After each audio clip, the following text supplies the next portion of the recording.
Taman wiped the grease from his hands and looked up at the broken cargo hauler floating outside the station window. Another day, another piece of junk that needed fixing. The salvage station where he worked orbited a dead planet that nobody cared about anymore.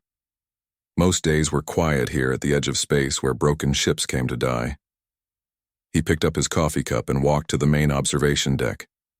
The coffee was cold and bitter, but it helped him stay awake during the long shifts. Outside the thick glass windows, stars twinkled like distant lights in the darkness. Sometimes Taman wondered what it would be like to visit those stars instead of just fixing the broken ships that limped back from them. Another boring day in paradise, he said to himself, watching a small repair drone spark as it tried to cut through twisted metal on the cargo hauler. That was when the proximity alarms started screaming. Taman dropped his coffee cup and ran to the main console. The screen showed something massive approaching the station. It was moving slowly, almost drifting, like a wounded animal crawling home to die. The ship was huge, at least 3 times bigger than anything that usually came to their little salvage station. "What the hell is that thing?" Taman whispered, staring at the screen. Dong Hyun, the station supervisor, came running from his office. He was a tall man with gray hair who had worked in space longer than Taman had been alive. His face went pale when he saw the readings on the screen. "That is a Kryn war vessel," Dong Hyun said quietly. "I have not seen one of those in 20 years. Taman had heard stories about the Kryn. They were insect-like aliens who had fought in the Great War that happened before he was born. The war had been so terrible that nobody liked to talk about it. Entire star systems had been destroyed. Billions had died. "I thought they were all dead," Taman said. "Most are," Dong Hyun replied. "But this one, look at the bio readings. There is still something alive on that ship." The alien vessel slowly drifted closer to the station. Up close, it looked like a nightmare made real. The hull was not smooth metal like human ships. Instead, it looked organic, like the shell of some giant insect. Dark red stains covered most of the surface. Some of the stains looked fresh. Others looked old, baked into the hull by years of space radiation. Parts of the ship were clearly damaged. Holes had been punched through the organic armor. Wires and what looked like veins hung out of the wounds like torn flesh. The ship was dying, just like whatever was inside it. "We need to contact the authorities," Dong Hyun said. "If there is a Kryn warrior still alive on that ship, it could be dangerous. Very dangerous." Taman stared at the damaged vessel. Something about it made him feel sad rather than afraid. The ship looked lonely, floating there in the darkness. It reminded him of an injured animal that had crawled away to die alone. "The communication array is down for maintenance," Taman said. "It will take 6 hours to get it working again." Dong Hyun cursed under his breath. "Then we wait." "Do not do anything stupid, Taman. The Kryn were created to be living weapons. They killed millions during the war." The older man walked back to his office, leaving Taman alone with the screens. Taman could not stop looking at the alien ship. The bio readings showed one life form aboard, but the readings were weak and getting weaker. Whatever was on that ship was dying. Hours passed. Taman tried to work on other repairs but kept finding himself back at the main console, watching the alien vessel. The life signs continued to fade. By evening shift, they were barely registering on the sensors. "It is going to die," Taman said to the empty control room. He had always been curious about how things worked. As a child, he took apart every machine he could find just to see the pieces inside. His mother used to get angry when she found piles of screws and gears scattered around his bedroom. But Taman could not help himself. He needed to understand how things fit together. Now he found himself curious about the alien ship. What did a Kryn warrior look like up close? How did their bioships work? Why was this one alone in space when all the others had died or disappeared? Years ago, Dong Hyun had gone to sleep in his quarters. The station was quiet except for the hum of life support systems and the distant sound of repair drones working on the cargo hauler. Taman looked at the alien ship one more time. The life signs were almost gone now. He made a decision that would change everything. Taman gathered a basic repair kit and a portable life support unit. He also grabbed a small medical kit from the emergency supplies. He did not know much about Alien biology. But basic trauma care was the same for most species. Stop the bleeding, keep them breathing, keep them warm. The station had several maintenance pods for external repairs. Taemin climbed into one of the small vessels and launched toward the alien ship. His heart pounded as he got closer to the organic hull. Up close, he could see that the red stains were definitely blood. Lots of blood from many different species. The smell came through his suit filters, making him gag. He found an airlock that looked like it might still work. The controls were strange, more like nerve endings than buttons, but Taemin had always been good at figuring out alien technology. After several minutes, the airlock opened with a wet, organic sound. Inside the ship, everything was dark except for the glow from his helmet lights.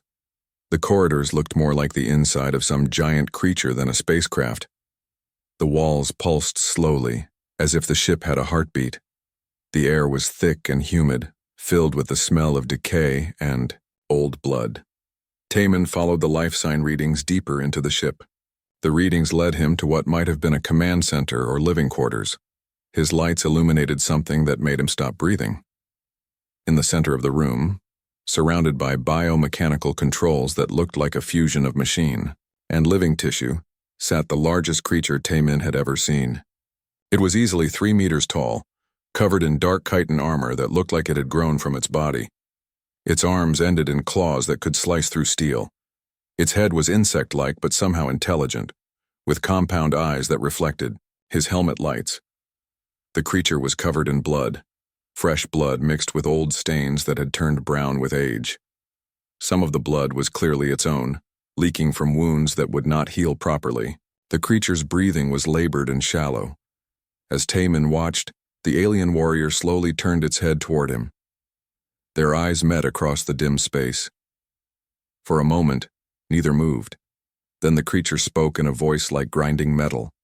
"Come, to finish what the others started, little mammal." Taemin swallowed hard and took a step forward into the alien warrior's domain. Taemin stood frozen as the massive alien warrior stared at him with compound eyes that reflected his helmet lights, like broken mirrors. The creature's breathing was harsh and wet, each breath sounding like it might be the last one. Blood dripped steadily from wounds across its armored body, pooling on the organic floor beneath it. "I said come to finish what the others started," the alien repeated, its voice echoing strangely in the humid air of the bioship. "Get it over with, human." Taemin took a slow step backward, his hand moving toward the emergency beacon on his belt. One press would call for help from the station, but something stopped him. The alien warrior was not attacking. He was just sitting there, bleeding and waiting to die. "I am not here to hurt you," Taemin said quietly, his voice shaking slightly. "I saw your ship was damaged. I thought maybe I could help." The alien made a sound that might have been laughter, but it came out as a wet cough that sprayed dark blood across the biomechanical controls around it. "Help me. That is funny, little mammal. Nobody helps the Crimson Reaper. They run or they try to kill me. That is all they ever do." Taemin noticed that some of the ship's systems were responding to the alien's emotional state. When the creature spoke with anger, weapon ports along the walls began to glow red. When sadness crept into its voice, the organic walls seemed to pulse more slowly like a dying heartbeat. "My name is Taemin," he said, setting down his repair kit and medical supplies. "What should I call you?" The alien warrior looked surprised, as if nobody had asked its name in a very long time. "I am Veltar of the Kryn Military Collective. Though that collective abandoned me 50 years ago, so maybe I am just Veltar now." Taemin pulled out his portable scanner and pointed it at Veltar's wounds. The readings made him wince. The alien had injuries that should have killed any normal creature days ago. Shrapnel was embedded deep in its carapace. Infection was spreading through its body. Some kind of toxin was preventing its wounds from healing properly. "You are dying," Taemin said simply. "Yes," Veltar replied. "Finally. I have been trying to die for decades, but my body was made too well. The Kryn engineers who created me wanted their weapon to last a long time." Taemin opened his medical kit and pulled out antiseptic spray and wound sealant. They were designed for human injuries. but the basic principles should work on most carbon-based life forms. May I try to help you? Veltar's massive head tilted to one side. Why would you want to help me? Do you not know what I am, what I have done? I know you are hurt, Taimin said, moving closer with the medical supplies. I know you are alone. That seems like enough reason to help. The alien warrior was quiet for a long moment. Then, very slowly, it extended one massive arm toward Taimin. The claws at the end of its fingers were longer than Taimin's hand, sharp enough to cut through metal. But they remained retracted as Taimin began cleaning the wounds on Veltar's arm. Nobody has touched me gently in 70 years. Veltar said softly. During the war, the only contact I had was violence. After the war, even my own people would not come near me. As Taimin worked, he noticed something interesting about the aliens' injuries. Many of them were not from weapons or accidents. They were from maintenance ports and connection points where mechanical devices had been attached to Veltar's body. Some of the wounds looked like they had been made by surgical tools. What are these marks? Taimin asked, pointing to a series of small holes along Veltar's neck. Veltar's compound eyes dimmed. Neural control implants. They put devices in my brain and spine so they could control me during battle. When the war ended, they tried to remove them, but some were too deep. Some had grown into my nervous system. Taimin felt sick thinking about what that meant. This creature had been turned into a living weapon, but it was still aware of everything. It was forced to do. No wonder it wanted to die. The implants are still active, Veltar continued. Sometimes they make me angry for no reason. Sometimes they make me want to kill everything around me, even when I do not want to fight anymore. That is why everyone stays away from me. I am not safe to be around. As if to prove the point, one of Veltar's claws suddenly extended without warning, slicing through the air inches from Taimin's face. Veltar looked horrified and tried to pull his arm away, but Taimin held on firmly. It is okay, Taimin said calmly. I understand. The implants made you do that. Not your choice. Tears began flowing from Veltar's compound eyes. You should run, human, before the implants make me hurt you. I do not want to hurt you, but I might not be able to stop myself. Instead of running, Taimin moved to examine the surgical scars more closely. His scanner showed electronic activity inside Veltar's skull and spine.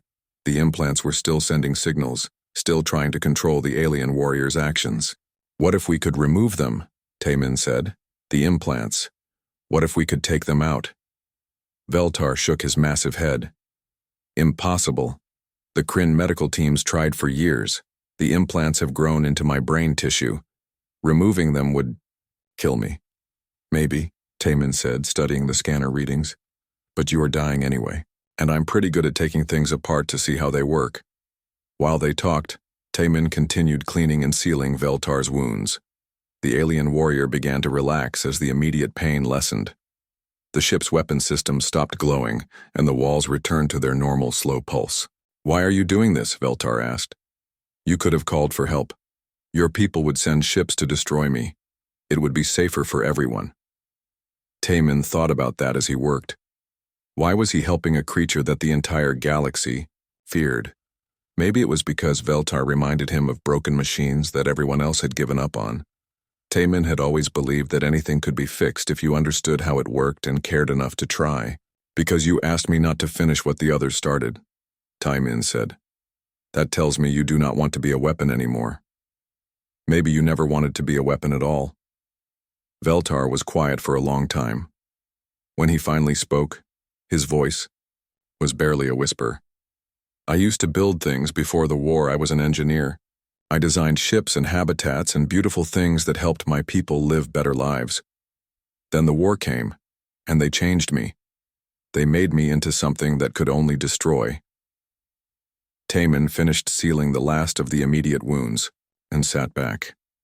Veltar looked better already, though the internal damage would take much more work to fix. What if you could build things again? Taimin asked. Would you want that? More than anything, Veltar replied.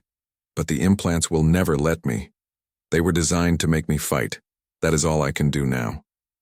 Taimin picked up his scanner and looked at the readings again. The neural implants were complex, but they were still just machines. And Taemin had never met a machine he could not figure out how to fix. "Let me worry about the implants," he said. "For now, just rest. I am going to help you whether you believe it is possible or not." For the first time in 50 years, something that might have been hope flickered in Veltar's compound eyes. Taemin returned to the station 12 hours later, with his mind full of questions and his clothes stained with alien blood. He had spent the night aboard Veltar's bioship, learning about systems that were part machine and part living creature. The alien warrior had fallen into an exhausted sleep, and Taemin had used the time to explore. So Young was waiting for him in the main docking bay. She was a small woman with short black hair and quick hands that could fix almost any broken machine. She was also the closest thing Taemin had to family on the station. Her face was a mixture of worry and anger. "Where have you been all night?" she demanded, grabbing his arm. "Dong Hyun has been looking everywhere for you." "And what is that smell?" Taemin looked down at his stained jumpsuit. It smelled like the inside of Veltar's ship, a mixture of organic decay and old blood that seemed to stick to everything. "I need to show you something, So Young, but you have to promise to keep an open mind." "You went aboard that alien ship, didn't you?" she said, her voice rising. "Taemin, are you insane? That thing could have killed you." "But it didn't," Taemin said quietly. "So Young, I need your help. There is something important I have to show you." Before she could argue, Taemin led her to his workshop where he had set up a connection to Veltar's ship computers. The bioship's memory core contained decades of records, and Taemin had spent hours learning how to access them. What he found there changed everything he thought he knew about the alien warrior. "Look at this," Taemin said, activating the display screen. "These are Veltar's personal logs from before the war." The screen flickered to life, showing images of a younger Veltar working in what looked like an engineering facility. This version of the alien was smaller, his carapace a lighter color, his movements quick and excited as he worked on complex mechanical designs. He was building something beautiful, a habitat module that would allow his people to live comfortably in space.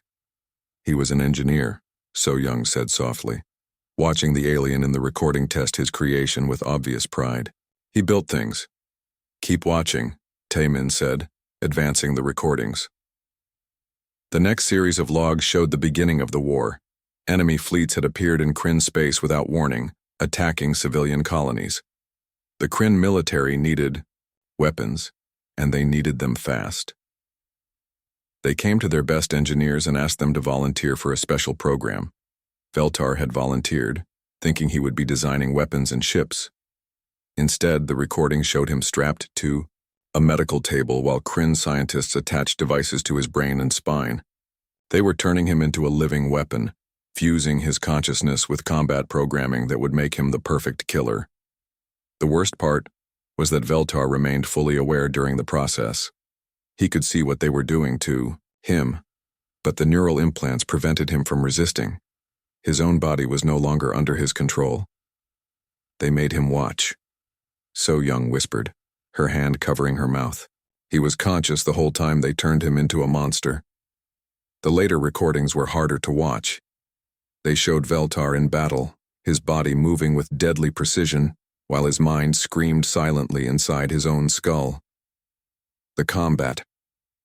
Drugs made him faster and stronger, but they also filled him with artificial rage that had nowhere to go except toward the enemy. And when the enemy was gone, the rage turned toward anyone nearby. The war ended when the Kryn realized they had created something they could not control, Taemin said, showing So Young the final set of logs. Veltar had become too powerful, too unpredictable. Instead of trying to fix what they had done, to him they just abandoned him in space. So Young was crying now, watching the recordings of Veltar alone in his bioship, slowly going insane from isolation and guilt over the things he had been forced to do. For 50 years, he had drifted through space, trying to die but unable to because his enhanced body was too strong. "We have to help him," she said finally. "This is not his fault. They made him into this thing against his will." Taemin nodded. "I think we can remove the neural implants, It will be dangerous and it might kill him, but at least he would die. Free. What do we need to do? So Young asked. Before Tae-min could answer, the workshop door opened and Jin-woo walked in. The station administrator was a serious man who took his responsibilities very seriously. He looked at the alien recordings on the screen, and then at Tae-min and So Young. I know what you have been doing, Jin-woo said calmly. Dong-hyun told me about your unauthorized trip to the alien vessel. I also know that you have been accessing the ship's computer systems. Tae-min started to explain, but Jin-woo held up his hand for silence. I have been monitoring your activities because I needed to know if you were in immediate danger. Jin-woo continued. I have also been watching these recordings. What I see here changes things considerably. Jin-woo walked over to the display screen and studied the images of Veltar's transformation. This creature was turned into a weapon against its will. Under galactic law, that makes it a victim, not a criminal. However, I still have a responsibility to the safety of the station and its crew. We can help him, So Young said urgently. Tae-min thinks we can remove the implants that are controlling him. Maybe, Jin-woo said. But I cannot allow you to take such a risk without proper authorization. I am required to report this situation to the Galactic Authority within 48 hours. After that, they will make the decision about what to do with the alien. Tae-min felt his heart sink. The Galactic Authority would not care about Veltar's tragic story. They would see only a dangerous weapon that needed to be destroyed. They will kill him, won't they?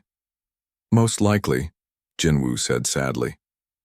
The Galactic Authority has standing orders to eliminate any remaining Kryn warriors on site. They are considered too dangerous to allow to live, regardless of circumstances. That is not fair, So Young said angrily. He did not choose to become a weapon. They made him into this. I agree, Jin-woo said. That is why I am giving you 48 hours to try your plan. If you can prove that the alien can be freed from its combat programming, I will argue for clemency when the authority arrives. Tae-min stared at the administrator in surprise. You are going to let us try to help him.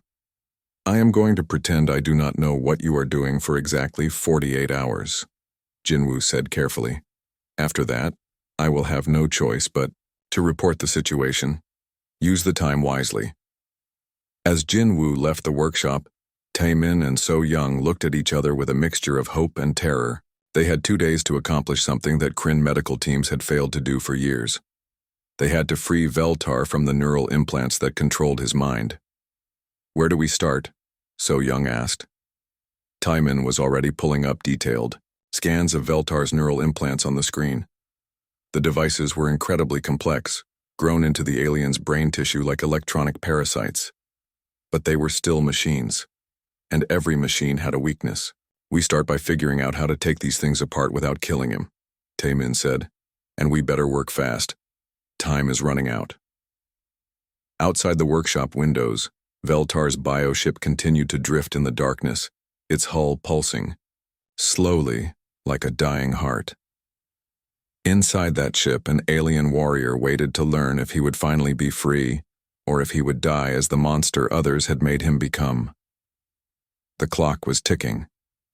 Time moved like thick honey as Tae-min and So Young worked through the night, preparing for the most dangerous operation of their lives. They had moved Veltar from his bioship to a makeshift surgical bay in one of the station's cargo holds.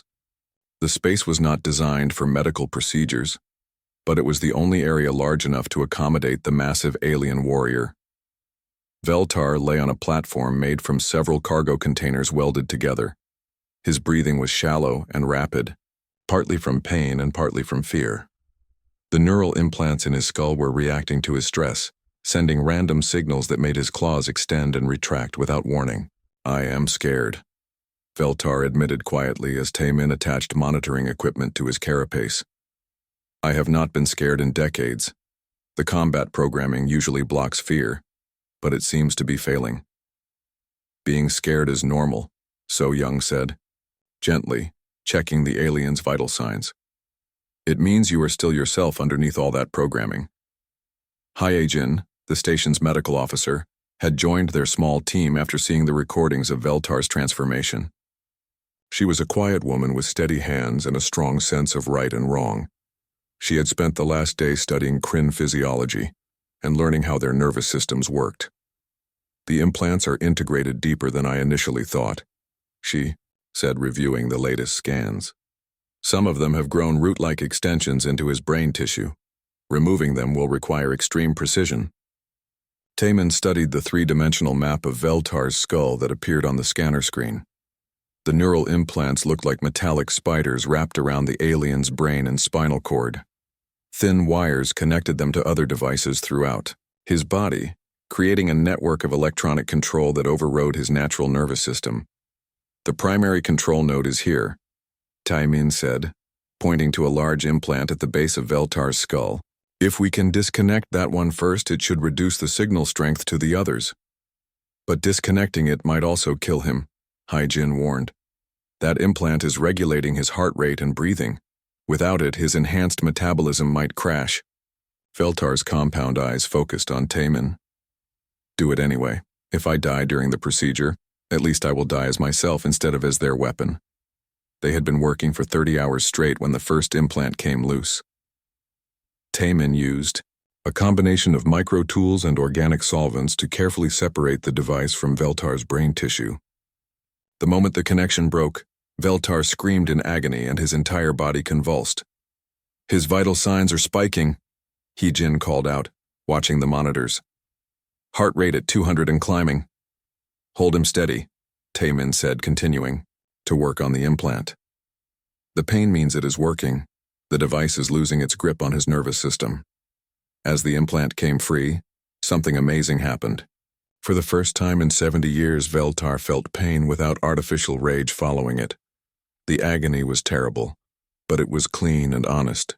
It was his pain, not something programmed into him by machines. I can feel my own thoughts, he whispered, tears streaming from his compound eyes. The voices in my head are getting quieter. But removing each implant was becoming more dangerous. The devices had grown so deeply into Veltar's nervous system that taking them out was like performing surgery on his soul. His enhanced healing factor, designed to keep him alive in battle, was now working against them by trying to reattach the implants as fast as they removed them. We need to work faster, So Young said, sweat dripping down her face as she held Veltar's massive arm steady. His body is fighting us. The fourth implant nearly killed him. As Taman disconnected, Veltar's heart stopped beating entirely. Hai-Jin had to use emergency stimulants to restart it, while So Young performed chest compressions on the alien's armored torso. For 3 terrifying minutes, they thought they had lost him. Why are we doing this? Hai-Jin gasped as they finally got his heart beating again. He might die anyway, and we are torturing him in the process. Because he asked us to, Taman said simply, beginning work on the 5th implant. Because he deserves the chance to choose who he wants to be. As more implants were removed, Veltar began to change in ways they had not expected. His carapace, which had been dark and scarred, began to show traces of its original lighter color. His claws, which had been permanently extended and razor-sharp, retracted into more normal positions. Most importantly, his movements became his own again. I can control my hands, he said in wonder, flexing his fingers without the claws extending. I can touch something without destroying it. But the most dangerous implant was still attached. The primary control node at the base of his skull was so deeply integrated with his nervous system that removing it would be like performing a complete personality transplant. If they succeeded, Veltar would be free. If they failed, he would die. Last chance to change your mind, Taman said, his hands shaking slightly as he positioned the micro-tools near the final implant. Do it, Veltar said firmly. I would rather die free than live as their puppet for one more day. The removal of the primary control node took 6 hours. Taman had to work with microscopic precision, separating decades of artificial neural growth from Veltar's original brain tissue. Several times the alien warrior's vital signs flatlined, and they had to stop to stabilize him before continuing. But when the last wire finally came free, something beautiful happened. Veltar opened his eyes and looked around the makeshift surgical bay with wonder. as if seeing the world clearly for the first time in decades. His breathing was calm and natural. His claws remained retracted. Most importantly, the constant tension that had gripped his body for 70 years was finally gone. "How do you feel?" So Young asked softly. Veltar was quiet for a long moment, taking inventory of sensations he had not experienced since before the war. "Peaceful," he said finally. "I feel peaceful." But their celebration was cut short by an alarm from the station's main computer. Time had run out. A Galactic Authority fleet was approaching, and they would arrive within hours.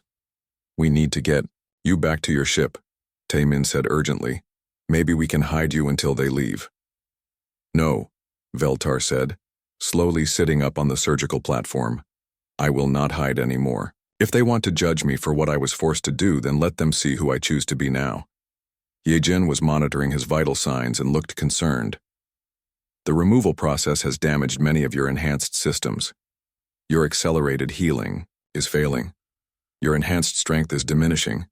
You are becoming more vulnerable." "Good," Veltar said. "I never wanted to be enhanced, I just wanted to be myself."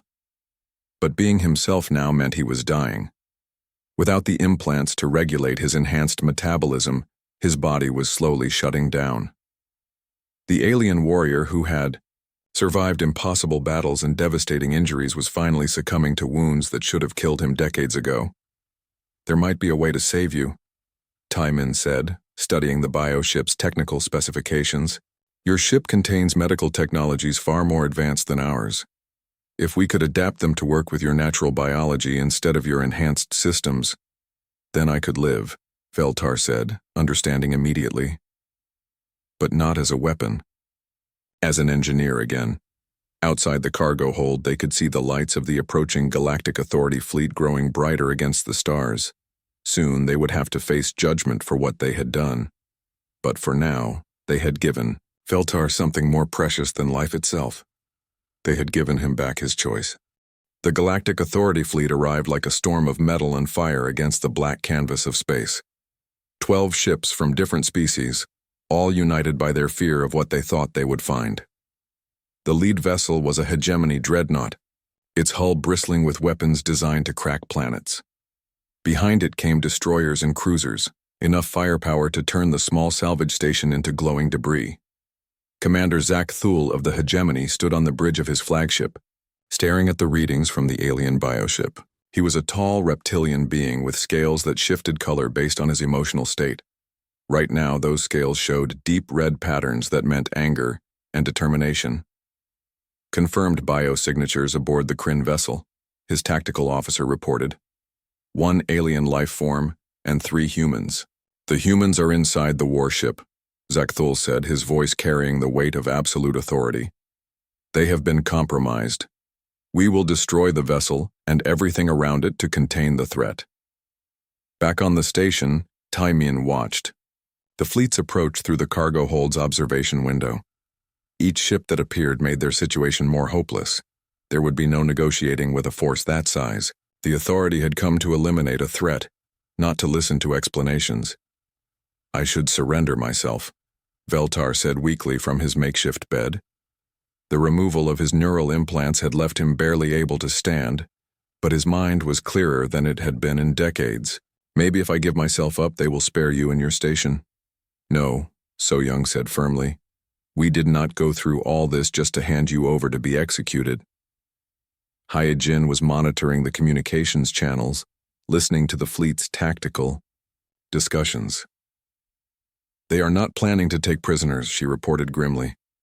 "Orders are to destroy the bioship and everything within a 1-kilometer radius." Taemin stared at the approaching ships and felt something click in his mind.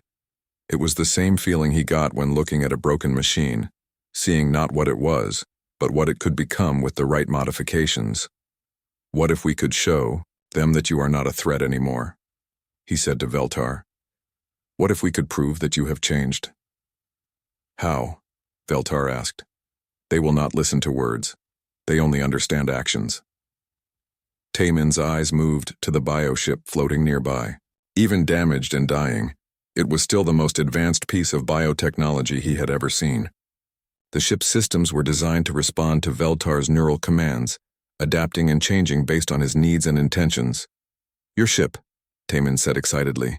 It responds to your thoughts and emotions, right? When you were angry, the weapons activated. When you were sad, everything slowed down.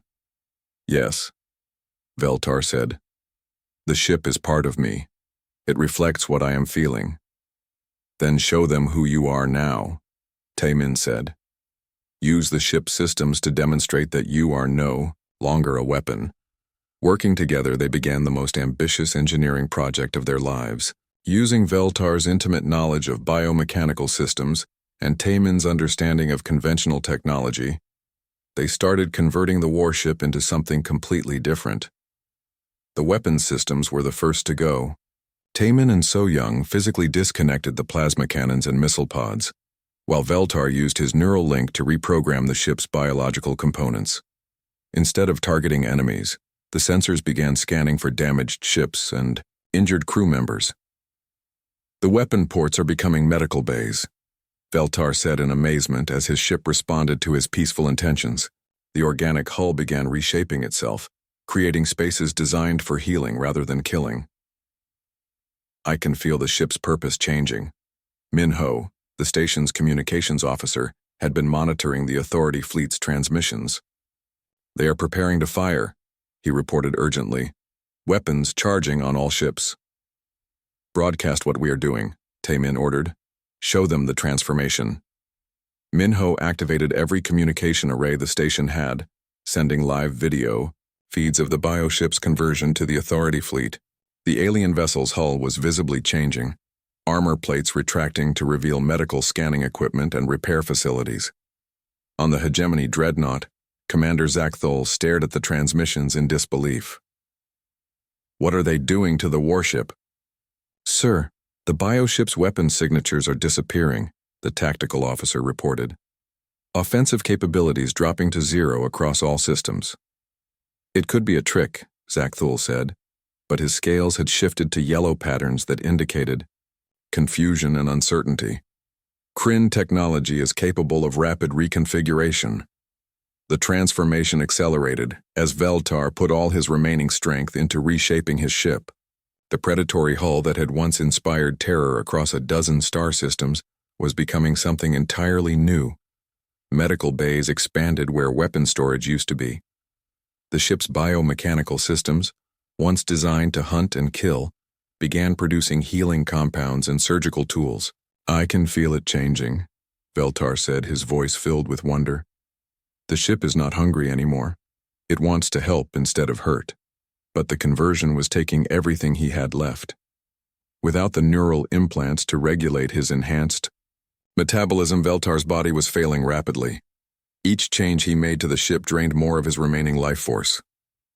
You need to stop, Hyejin said, checking his vital signs.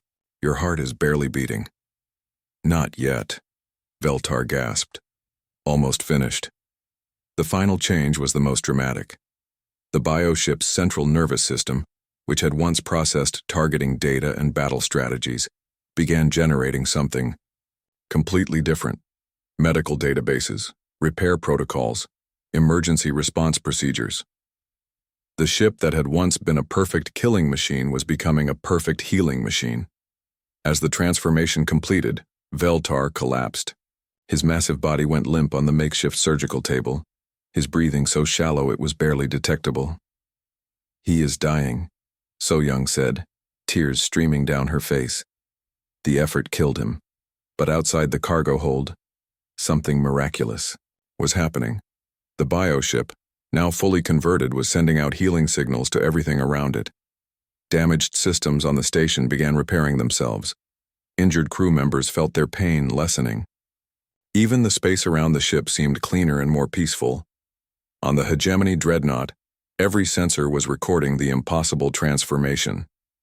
The most feared warship in galactic history had become a vessel of mercy and healing.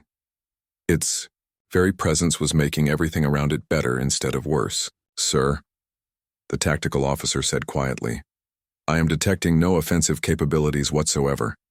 The vessel appears to be a hospital ship now.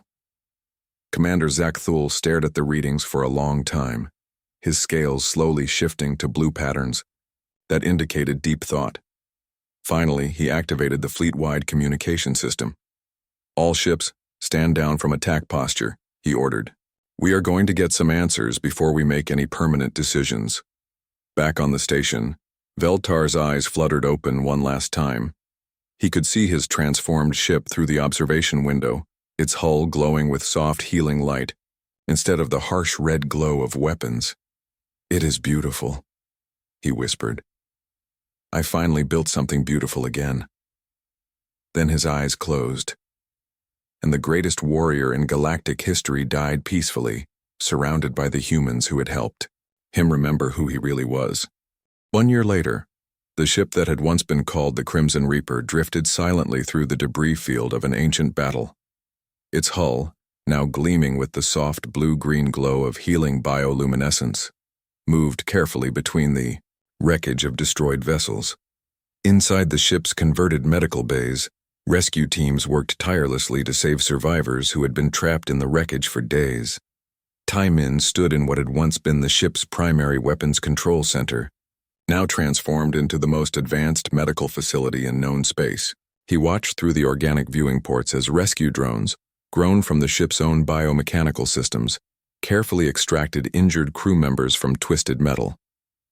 "Survivor located in Section 7, So-Young reported from the communications station. "Looks like a Centauri freighter pilot, badly injured but alive. Preparing Medical Pod 3 for emergency surgery," replied Hyojin from the ship's medical center. The bioship immediately began growing specialized surgical equipment, its living systems adapting in real time to the specific needs of the injured alien.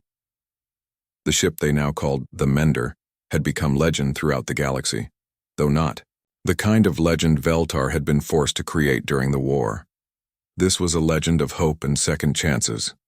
Wherever disasters struck, wherever battles left wounded beings floating in the darkness of space, the Mender would appear to offer aid.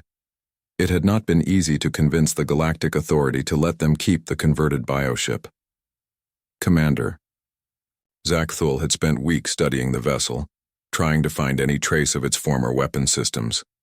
When he found none, when every scan confirmed that the ship was now incapable of violence, he had made a decision that surprised everyone. "The galaxy needs healing more than it needs another weapon destroyed," he had said, his scales showing the deep blue of profound wisdom. "Let them use this ship to repair the damage that war has caused." But the Mender was more than just a ship. Now, it had become a traveling school where young engineers from dozens of species learned to build instead of destroy. Veltar had died during the transformation, but his knowledge lived on in the ship's biomechanical memory banks. Students could access his engineering expertise, learning from the alien who had been forced to create weapons but had chosen to create healing instead. Dae-hyun, a young Kryn who had sought out the Mender after hearing about Veltar's redemption, worked alongside human engineers in the ship's fabrication bay. He was part of the new generation of his species, those who had grown up after the war and wanted to rebuild rather than fight. "The bioneural conduits are responding well to the new programming," he reported, his mandibles clicking with excitement. "We should be able to increase healing efficiency by another 15%. Like Veltar, Dae-hyun had been trained as a weapon by the old Kryn military. Unlike his predecessor, he had been given a choice. He had chosen to use his abilities to save lives instead of taking them. The Mender's current mission was one of its most challenging yet. A massive space battle between two corporate fleets had left hundreds of ships drifting dead in space, their crews slowly dying from radiation exposure and system failures. The corporate leaders had been too proud to ask for help, leaving their own people to die rather than admit defeat. Taimin had brought the Mender anyway. "Corporate Fleet Alpha is hailing us," Minho reported from his communications post. The young officer had joined the Mender's crew 6 months ago, drawn by stories of the ship's peaceful mission. "They are ordering us to leave their territorial space immediately." "Tell them we are here to help their injured crews," Taimin replied, calmly. "We do not take sides in corporate disputes. They are threatening to fire on us if we do not withdraw." Taimin smiled sadly. Some beings never learned that violence was not the answer to every problem. Remind them that we have no weapons to fire back with. If they want to shoot at a hospital ship, that is their choice to make. The corporate fleet's weapons powered down a few minutes later. Even the most ruthless corporate commander could not justify attacking a medical vessel that posed no threat to anyone. Over the next 3 days, the Mender's crew worked around the clock to save as many lives as possible. The ship's biomechanical systems grew new medical equipment for each patient, adapting to the specific physiology of dozens of different species. Emergency surgery was performed in operating theaters that shaped themselves to provide optimal conditions for each procedure. Young Su, one of the newest members of the Mender's crew, watched in amazement as the ship literally grew a new medical pod around a severely injured Centauri pilot. The pilot species had unique respiratory requirements that standard medical equipment could not handle, but the bioship adapted within hours. How does it know what each species needs? Young Su asked Taemin. Veltar's memories are still part of the ship's bioneural network, Taemin explained. During the war, he was forced to learn about the biology of many different species so he could fight them more effectively. Now that knowledge is used to heal them instead. The irony was not lost on anyone. The same detailed understanding of alien biology that had made Veltar such a deadly weapon now made the Mender the most effective medical vessel in known space. As the rescue mission continued, more ships began arriving to help. Word of the Mender's work had spread through subspace communications, inspiring other medical vessels and humanitarian organizations to join the effort. Soon the debris field was filled with rescue ships working together to save lives. "Look at that," So Young said, pointing to a formation of ships from a dozen different species working in perfect coordination. A year ago, half these species would not even talk to each other. Veltar would have loved to see this, Taemin said quietly. All these different people working together to build something better. The mission's success was measured not in enemies defeated, but in lives saved. Over 400 beings were rescued from the corporate battle's aftermath. More importantly, the cooperation between different species and organizations set a precedent for future humanitarian efforts. On the final day of the mission, Taemin stood in the Mender's engineering section, surrounded by the ship's biomechanical systems. The organic computers pulsed with soft light, processing the medical data from hundreds of patients. In many ways, this room was Veltar's true monument, a living testament to the alien warrior's transformation from destroyer to healer. "We have another distress call," So Young reported over the ship's communication system. "Mining accident in the Kepler system. Estimated 60 casualties." "Set course for Kepler," Taemin replied. "Maximum humanitarian speed." As the Mender turned toward its next mission, its bioluminescent hull painting the surrounding space with healing light, Taemin thought about how far they had all come. Veltar had died believing he was a monster who could never be redeemed. Instead, he had become proof that anyone could change, that the capacity for good existed even in those who had been forced to do terrible things. The ship that had once spread fear throughout the galaxy now brought hope wherever it went. In sick bays that had once been weapons storage, injured beings from countless species recovered side by side. In workshops that had once manufactured instruments of death, young engineers learned to create tools of life. Children who had been born after the war would grow up hearing stories not of the Crimson Reaper, but of the Mender and its crew of healers. They would learn that the greatest strength was not the power to destroy, but the courage to heal. And somewhere in the ship's bio-neural memory, an echo of Veltar's consciousness continued to guide and teach, ensuring that his hard-won wisdom would help others choose creation over destruction, healing over hurting, hope over despair. The galaxy had left the alien war monster covered in bloodstains, abandoned and forgotten, but humans had seen beyond the stains to the engineer underneath. And through their compassion, something beautiful had been born from something terrible. The Mender sailed on through the stars, carrying its message of redemption to anyone who needed to hear it. In a universe that often seemed dark and violent, it was a bright reminder that change was always possible, and that sometimes the greatest monsters could become the greatest healers. All it took was someone willing to look, past the bloodstains and see the person underneath.